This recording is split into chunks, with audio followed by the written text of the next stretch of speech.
Engine oil ಅನ್ನು ಪರಿಶೀಲಿಸುವುದು ಮತ್ತು ಅದನ್ನು ಬದಲಾಯಿಸುವುದು. Inspection and replacement of engine oil. Engine ಇಂಧನದ ಸಹಾಯದಿಂದ ರಾಸಾಯನಿಕ ಶಕ್ತಿಯನ್ನು ಯಾಂತ್ರಿಕ ಶಕ್ತಿಯನ್ನಾಗಿ ಪರಿವರ್ತಿಸುತ್ತದೆ. ಈ ಪ್ರಕ್ರಿಯೆಯಲ್ಲಿ ಇಂಜಿನ್ ಕನಿಷ್ಠ 800 ರಿಂದ 1000 RPM ವೇಗದಲ್ಲಿ ತಿರುಗುತ್ತದೆ. ಅಂದರೆ ಇಂಜಿನ್ 1 ನಿಮಿಷದಲ್ಲಿ 800 ರಿಂದ 1000 ಬಾರಿ ತಿರುಗುತ್ತದೆ. ಇದರಿಂದ ಉಂಟಾಗುವ ಘರ್ಷಣೆಯು ಇಂಜಿನ್ನ ಲೋಹದ ಭಾಗಗಳನ್ನು ಹಾನಿಗೊಳಿಸುತ್ತದೆ. ಇಂಜಿನ್ ಆಯಿಲ್ ಒಂದು ದ್ರವವಾಗಿದ್ದು ಇಂಜಿನ್ನಲ್ಲಿ ಘರ್ಷಣೆಯನ್ನು ಕಡಿಮೆ ಮಾಡಲು ಬಳಸಲಾಗುತ್ತದೆ. ಬನ್ನಿ ಇಂದು ನಾವು ಇಂಜಿನ್ನಲ್ಲಿರುವ ಆಯಿಲ್ ಅನ್ನು ಪರಿಶೀಲಿಸೋಣ ಮತ್ತು ಕೆಟ್ಟ ಅಥವಾ ಹಾಳಾದ ಆಯಿಲ್ ಅನ್ನು ಬದಲಾಯಿಸೋಣ. ಇದಕ್ಕಾಗಿ ನಮಗೆ ಈ ಉಪಕರಣಗಳು ಬೇಕಾಗುತ್ತವೆ: socket spanner, screw driver, T spanner, combination plier, long nose plier, funnel, engine oil filter and O ring, tray, cotton waste. ಮೊದಲನೆಯದಾಗಿ ಇಂಜಿನ್ ಆಯಿಲ್ ಕೆಟ್ಟಿದೆ ಎಂದು ನಿಮಗೆ ಹೇಗೆ ತಿಳಿಯುತ್ತದೆ? ಸಾಮಾನ್ಯವಾಗಿ ವಾಹನ 2500 ರಿಂದ 3000 ಕಿಲೋಮೀಟರ್ಗಳು ಪೂರ್ಣಗೊಳಿಸಿದ ನಂತರ ಆಯಿಲ್ ಅನ್ನು ಬದಲಾಯಿಸಲಾಗುತ್ತದೆ ಮತ್ತು ವಾಹನದ ಸರ್ವಿಸ್ ಮ್ಯಾನ್ಯುವಲ್ನಲ್ಲಿ ಬರೆದಿರುವ ಕಿಲೋಮೀಟರ್ಗಳು ಅಥವಾ ತಿಂಗಳುಗಳು ಅಥವಾ ವರ್ಷಕ್ಕೆ ಅನುಗುಣವಾಗಿ ಬದಲಿಸಬೇಕು. ಆಯಿಲ್ ಅಂಟಾಗಿ ಇಲ್ಲದಿದ್ದಲ್ಲಿ ಅಥವಾ ತುಂಬಾ ಕಪ್ಪು ಬಣ್ಣದಾಗಿದ್ದರೆ ಅದನ್ನು ಬದಲಾಯಿಸಲಾಗುತ್ತದೆ.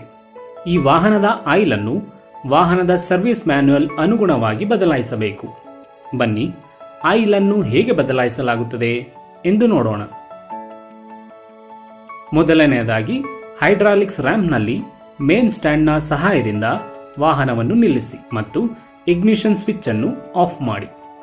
ಹೈಡ್ರಾಲಿಕ್ಸ್ ರ್ಯಾಂಪ್ನ ಸಹಾಯದಿಂದ ವಾಹನವನ್ನು ಮೇಲಕ್ಕೆತ್ತಿ. ವಾಹನವು ತಂಪಾಗಿದೆ ಎಂದು ಖಚಿತಪಡಿಸಿಕೊಳ್ಳಿ. ವಾಹನವನ್ನು ಸ್ವಲ್ಪ ಮುಂಚೆ ಓಡಿಸಿದ್ದರೆ ಎಂಜಿನ್ನ ಭಾಗಗಳು ತುಂಬಾ ಬಿಸಿಯಾಗಿರುತ್ತವೆ. ಎಂಜಿನ್ನ ಕೆಳಭಾಗದಲ್ಲಿ ಆಯಿಲ್ ಅನ್ನು ಸಂಗ್ರಹಿಸುವ ಸ್ಥಳವನ್ನು ಆಯಿಲ್ ಸಂಪ್ ಎಂದು ಕರೆಯುತ್ತಾರೆ. ಇಂಜಿನ್ನಲ್ಲಿ ಆಯಿಲ್ ಲೆವೆಲ್ ಅನ್ನು ನೋಡಲು ಆಯಿಲ್ ಲೆವೆಲ್ ಇಂಡಿಕೇಟರ್ ಅಥವಾ ಆಯಿಲ್ ಲೆವೆಲ್ ಗೇಜ್ ಅಂದರೆ ಡಿಪ್ ಸ್ಟಿಕ್ ಅನ್ನು ಬಳಸಲಾಗುತ್ತದೆ. ಈ ವಾಹನದಲ್ಲಿ ನಾವು ಆಯಿಲ್ ಲೆವೆಲ್ ಅನ್ನು ಅಳೆಯಲು ಆಯಿಲ್ ಲೆವೆಲ್ ಇಂಡಿಕೇಟರ್ ಅನ್ನು ಬಳಸುತ್ತೇವೆ. ಅದು ಈ ರೀತಿ ಕಾಣುತ್ತದೆ. ಆಯಿಲ್ ಲೆವೆಲ್ ಇಂಡಿಕೇಟರ್ನಲ್ಲಿ ಬರೆಯಲಾದ ಮ್ಯಾಕ್ಸಿಮಮ್ ಮತ್ತು ಮಿನಿಮಮ್ ಲೆವೆಲ್ ಅನ್ನು ನೋಡಿ. ಮ್ಯಾಕ್ಸಿಮಮ್ ಲೆವೆಲ್ ಎಂದರೆ ಆಯಿಲ್ನ ಗರಿಷ್ಠ ಮಟ್ಟ ಮತ್ತು ಮಿನಿಮಮ್ ಲೆವೆಲ್ ಎಂದರೆ ಆಯಿಲ್ನ ಕನಿಷ್ಠ ಮಟ್ಟ. ಆಯಿಲ್ ಸಂಪ್ನಲ್ಲಿ ಆಯಿಲ್ ಮಟ್ಟವು ಕನಿಷ್ಠವಾಗಿದ್ದರೆ ಅದನ್ನು ಗರಿಷ್ಠ ಮಟ್ಟಕ್ಕೆ ಬರುವವರೆಗೆ ತುಂಬಬೇಕು. ಪರಿಶೀಲಿಸಲು ಆಯಿಲ್ ತುಂಬುವ ಕ್ಯಾಪ್ ಅನ್ನು ತೆರೆಯಿರಿ. ಒಳಗೆ ನೋಡಿ, ನಂತರ ಕ್ಯಾಪ್ ಅನ್ನು ಮತ್ತೆ ಹಾಕಿ. ಮೊದಲನೆಯದಾಗಿ ಸ್ಕ್ರೂ ಡ್ರೈವರ್ನ ಸಹಾಯದಿಂದ ಎಡಭಾಗದ ಬೆಲ್ಲಿ ಪ್ಯಾನ್ ಕವರ್ ಅನ್ನು ತೆಗೆದುಹಾಕಿ ಮತ್ತು ಆಯಿಲ್ ಟ್ರೇ ಅನ್ನು ಡ್ರೈನ್ ಬೋಲ್ಟ್ನ ಅಡಿಯಲ್ಲಿ ಇಡಿ. ಆಯಿಲ್ ಸಂಪ್ನ ಡ್ರೈನ್ ಬೋಲ್ಟ್ ಅನ್ನು ಸಾಕೆಟ್ ಸ್ಪ್ಯಾನರ್ನ ಸಹಾಯದಿಂದ ತೆಗೆಯಿರಿ.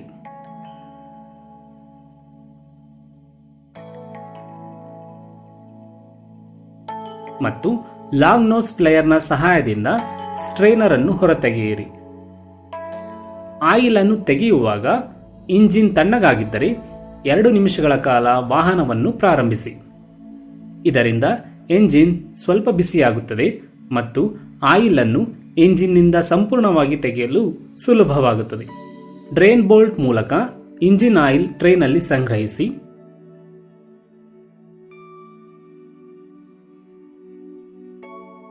ಎಂಜಿನ್ ಆಯಿಲ್ನ ಅಂಟುವಿಕೆಯನ್ನು ಪರಿಶೀಲಿಸಿ. ಸ್ಟ್ರೈನರ್ ಸಂಪ್ ಆಯಿಲ್ನ ಧೂಳು ಮತ್ತು ಲೋಹದ ಕಣಗಳನ್ನು ತೆಗೆದುಹಾಕಲು ಇರುತ್ತದೆ. ಸ್ಟ್ರೈನರ್ ಮತ್ತು ಡ್ರೈನ್ ಬೋಲ್ಟ್ ಅನ್ನು ಬಟ್ಟೆಯಿಂದ ಚೆನ್ನಾಗಿ ಸ್ವಚ್ಛಗೊಳಿಸಿ.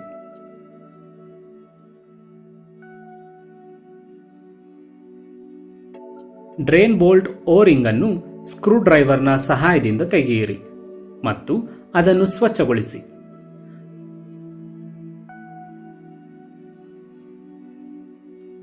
ಹೊಸ ಓರಿಂಗ್ ಅನ್ನು ಬೋಲ್ಟ್ ಮೇಲೆ ಹಾಕಿ. ಸ್ವಚ್ಛಗೊಳಿಸಿದ ಸ್ಟ್ರೇನರ್ ಅನ್ನು ಕೂರಿಸಿ ಮತ್ತು ಸಾಕೆಟ್ ಸ್ಪ್ಯಾನರ್ನಿಂದ ಬೋಲ್ಟ್ ಅನ್ನು ಬಿಗಿಗೊಳಿಸಿ.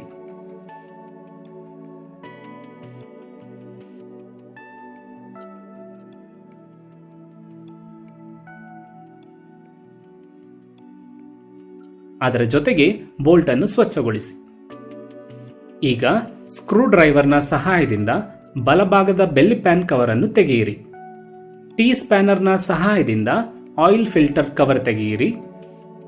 ಆಯಿಲ್ ಫಿಲ್ಟರ್ ಇಂಜಿನ್ ಆಯಿಲ್ನಲ್ಲಿರುವ ಕೊಳಕು, ಅಂದರೆ ಅದನ್ನು ಇಂಗ್ಲಿಷ್ನಲ್ಲಿ ಕಂಟಾಮಿನೆಂಟ್ ಎಂದು ಕರೆಯುತ್ತಾರೆ, ಅದನ್ನು ಸೇರಿಕೊಳ್ಳದಂತೆ ತಡೆಯುತ್ತದೆ ಮತ್ತು ಅದನ್ನು ಸ್ವಚ್ಛವಾಗಿಡುತ್ತದೆ.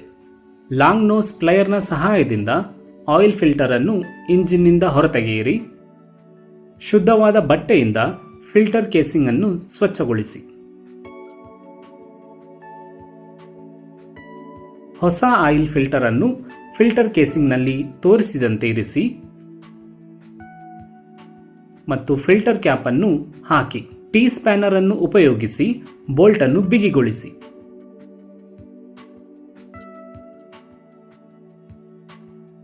ಫಿಲ್ಟರ್ ಕ್ಯಾಪ್ ಅನ್ನು ಸ್ವಚ್ಛಗೊಳಿಸಿ ಮತ್ತು ಆಯಿಲ್ ಟ್ರೇ ಅನ್ನು ಪಕ್ಕಕ್ಕೆ ಇಡಿ.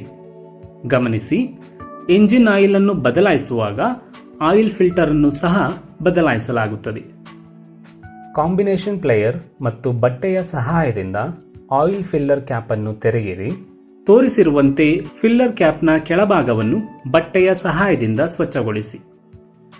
ಆಯಿಲ್ ಫಿಲ್ಲರ್ ಕ್ಯಾಪ್ ಮೂಲಕ ನಿಧಾನವಾಗಿ ಇಂಜಿನ್ ಆಯಿಲ್ ಅನ್ನು ಫನಲ್ನ ಸಹಾಯದಿಂದ ಇಂಜಿನ್ಗೆ ತುಂಬಿಸಿ. ಫಿಲ್ಲಿಂಗ್ ಕ್ಯಾಪ್ ಇಂಜಿನ್ನ ಕವಚದ ಮೇಲಿಡಿ. ಕಾಂಬಿನೇಷನ್ ಪ್ಲೇಯರ್ ಮತ್ತು ಬಟ್ಟೆಯ ಸಹಾಯದಿಂದ ಬಿಗಿ ಮಾಡಿ. ಆಯಿಲ್ ಲೆವೆಲ್ ಇಂಡಿಕೇಟರ್ನಲ್ಲಿ ಇಂಜಿನ್ ಆಯಿಲ್ ಲೆವೆಲ್ ಅನ್ನು ಗಮನಿಸಿ. ಸೂಚನೆ: ಆಯಿಲ್ ಅನ್ನು ತುಂಬುವಾಗ ವಾಹನದ ಸರ್ವಿಸ್ ಮ್ಯಾನ್ಯುಯಲ್ನಲ್ಲಿ ಕೊಟ್ಟಿರುವ ಇಂಜಿನ್ ಆಯಿಲ್ ಗ್ರೇಡ್ ಮತ್ತು ಶಕ್ತಿಯನ್ನು ಪರಿಶೀಲಿಸಿ ಮತ್ತು ಅದಕ್ಕೆ ಅನುಗುಣವಾಗಿ ಆಯಿಲ್ ಅನ್ನು ಭರ್ತಿ ಮಾಡಿ. ವಾಹನವನ್ನು ಪ್ರಾರಂಭಿಸಿ ಮತ್ತು ಅದನ್ನು 2 ನಿಮಿಷಗಳ ಕಾಲ ಚಲನೆಯಲ್ಲಿಡಿ. ಇದರಿಂದಾಗಿ ಆಯಿಲ್ ಎಂಜಿನಾದ್ಯಂತ ಹರಡುತ್ತದೆ.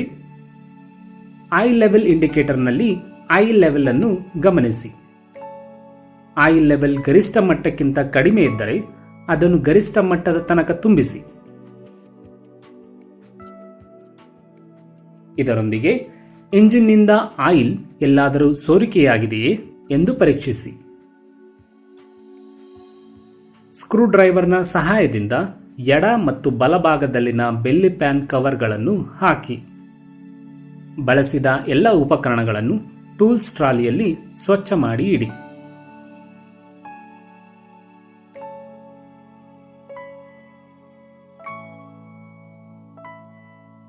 ಈ ರೀತಿ ಇಂಜಿನ್ ಆಯಿಲ್ ಅನ್ನು ಬದಲಾಯಿಸಲಾಗುತ್ತದೆ. ಇಂಜಿನ್ ಆಯಿಲ್ ಅನ್ನು ಸರಿಯಾದ ಸಮಯದಲ್ಲಿ ಬದಲಾಯಿಸದಿದ್ದರೆ ಇಂಜಿನ್ ಭಾಗಗಳಲ್ಲಿ ಘರ್ಷಣೆ ಉಂಟಾಗಬಹುದು. ಇದರಿಂದಾಗಿ ಇಂಜಿನ್ನ ಭಾಗಗಳಿಗೆ ಹಾನಿ ಉಂಟಾಗಬಹುದು. ಅದಕ್ಕಾಗಿಯೇ ಇಂಜಿನ್ ಆಯಿಲ್ ಅನ್ನು ಬದಲಾಯಿಸುವುದು ಅವಶ್ಯಕ.